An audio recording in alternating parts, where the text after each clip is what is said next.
नमस्कार दोस्तों, मैं हूं आपका दोस्त अनिल चौधरी और आज मैं पहुंचा हूं राजस्थान के हनुमानगढ़ जिले के रावतसर शहर में। तो आइए जानते हैं इस शहर के बारे में। यह हनुमानगढ़ जिले की एक तहसील है।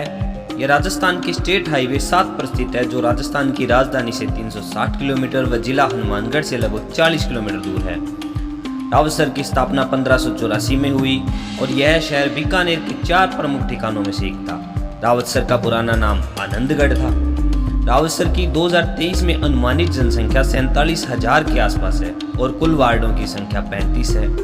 रावतसर बहुत लंबे समय तक सेम से प्रभावित एरिया रहा है। आसपास के एरिया में फसल नहीं हो पाती थी, लेकिन जैसे जैसे समय निकलता गया सेम की समस्या काफी हद तक कम हुई और रावतसर एक समृद्ध शहर की तरफ अग्रसर होता गया। रावतसर की आर्थिक स्थिति को मजबूत करने में स्टेट हाईवे 7 ने भी बहुत बड़ा योगदान किया है।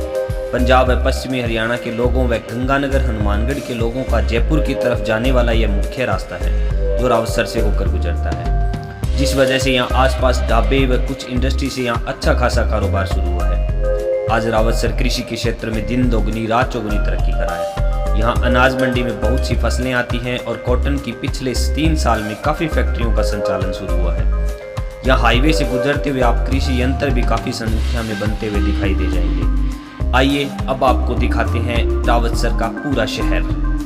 सबसे पहले हम आपको लेकर आए हैं रावतसर से मुख्य बस स्टैंड पर, जहां से राजस्थान, हरियाणा, दिल्ली सभी के लिए यहाँ पे आपको बसें मिल जाएंगी। बस स्टैंड की एक तरफ आपको पुराना बस स्टैंड दिखाई देगा, जहां से बसें चलती है, और दूसरी ओर एक अत्याधुनिक नया बस स्टैंड भी तैयार हो रहा है, जिसे वहां मौजूद लोगों ने बताया कि जल्द ही शुरू होने वाला है। और उसके बाद हम वार्ड नंबर 8 में स्थित रावतसर के किले में पहुंचे, जो कि लगभग 439 साल पहले बना था। इस किले में पूर्व प्रधानमंत्री वीपी सिंह का संग्रहालय भी बना हुआ है, जिसमें उन्हें मिले कीमती उपहार वहां की शोभा बढ़ा रहे हैं। राजा महाराजाओं के वंशज यहाँ साल में कुछ बार आते हैं तथा इसकी देखभाल करते हैं। यहाँ संग्रहालय में पूर्व प्रधानमंत्री वीपी सिंह की एक कार भी रखी गई है। सुरक्षा कारणों से हमें वहां अंदर जाने की अनुमति तो नहीं मिली, लेकिन बाहर से दुर्ग बहुत ही शानदार बना हुआ है। किले को देखने के बाद हम मुख्य बाजार की तरफ जाने वाले रास्ते पर प्राचीन हनुमान मंदिर बना हुआ है, जहां पर मंगलवार को सैकड़ों की संख्या में श्रद्धालु दर्शन करने के लिए आते हैं। हमारी टीम भी प्राचीन हनुमान मंदिर के दर्शन करने के बाद मुख्य बाजार की तरफ निकल पड़ी, जहां पर कपड़े व जूतों व अन्य सभी जरूरत की सामान की दुकानें बनी हुई है। रविवार का दिन होने पर भी बाजार में अच्छी खासी चहल पहल देखने को मिल रही थी। बाजार में थोड़ा आगे चलने पर हम शहीद भगत सिंह चौक पर पहुंचे, जिसका शिलान्यास 23 मार्च 2018 में किया गया था। चौक के बिल्कुल पास 200 साल पुराना बाबा रामदेव मंदिर बना हुआ है, जहां पर हर साल बहुत बड़ा मेला लगता है। बाबा रामदेव मंदिर का नवनिर्माण कार्य अभी चल रहा है। यहाँ हर साल पंजाब व हरियाणा से भी श्रद्धालु दर्शन करने के लिए आते हैं। मंदिर प्रांगण के बाहर प्रसाद व खिलौनों की बहुत सी दुकानें बनी हुई है। मंदिर के पास से जाने वाले रास्ते पर एक प्राचीन जोहड़ बना हुआ है, जिस पर बहुत प्राचीन कुएं भी बने हुए हैं। जोहड़ के बिल्कुल पास एक सत्संग भवन शिव धाम भी बना हुआ है। रावतसर में श्री सिंह सभा गुरुद्वारा भी बना हुआ है।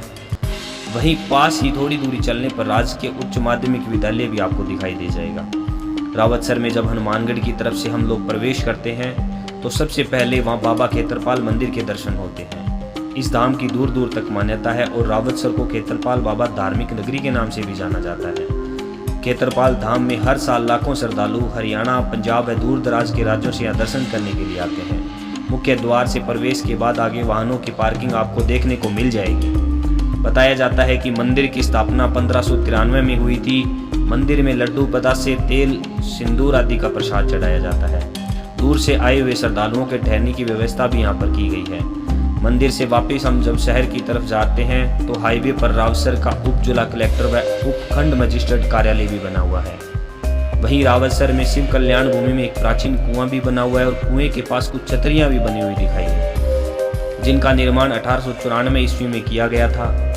जब हम सीढ़ियों से ऊपर पहुंचे तो वहां 2 बड़ी छतरियां बनी हुई थी और उन छतरियों पर सफेद संगमरमर की शिलापट भी लगाई गई है।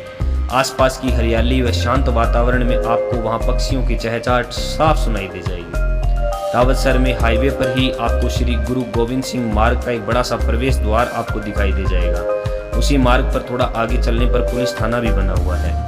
रावतसर के बाजार का एक बहुत बड़ा हिस्सा स्टेट हाईवे 7 पर ही बना हुआ है, जिस पर कुछ बड़े होटल, बैंक, पेट्रोल पंप व रावतसर का सामुदायिक स्वास्थ्य केंद्र भी इसी हाईवे स्थित मार्केट में बना हुआ है। हाईवे के बिल्कुल पास ही रावतसर की अनाज मंडी बनी हुई है, जहाँ पर मुख्यतः गेहूं, ग्वार, चना, नरमा, मूंगफली आदि की फसलें यहाँ ज़्यादा आती हैं। रावतसर स्थित वीर तेजाजी मार्ग भी कई बड़े गाँव को जोड़ता है। शहर में श्री नाथ जी का आश्रम भी बना हुआ है, जहाँ पर पहुंचकर आपको बहुत शांति का एहसास होगा।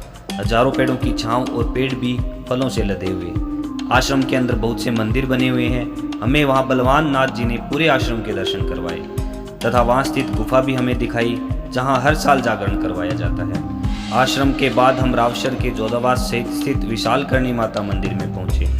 पूरे दिन रावतसर को बिल्कुल अच्छी तरह देखने और जानने के बाद हमें सच में लगा कि रावतसर एक धार्मिक नगरी है। यहाँ पर ज़्यादातर लोगों की बोली जो है बागड़ी है। यहाँ के लोग आपस में काफ़ी मेलजोल से रहते हैं और बाहर के बहुत से लोग जो यहाँ सरकारी नौकरी करने के लिए आए हैं, उनमें से अधिकतर लोग यहीं बस गए और सभी लोगों के आपसी भाईचारे व मेलजोल से यह शहर बहुत तेज़ी से तरक्की कर रहा है। आपको ई यात्रा का यह ब्लॉग कैसा लगा कमेंट करके ज़रूर बताएं। जो यहाँ रहते हैं या कभी यहाँ आए हैं तो इस शहर का अनुभव कमेंट में अवश्य शेयर करें। मैं हूं आपका दोस्त अनिल चौधरी। आपको हमारी वीडियोज़ अगर अच्छी लगती हैं तो चैनल ई यात्रा को अवश्य सब्सक्राइब करें। धन्यवाद।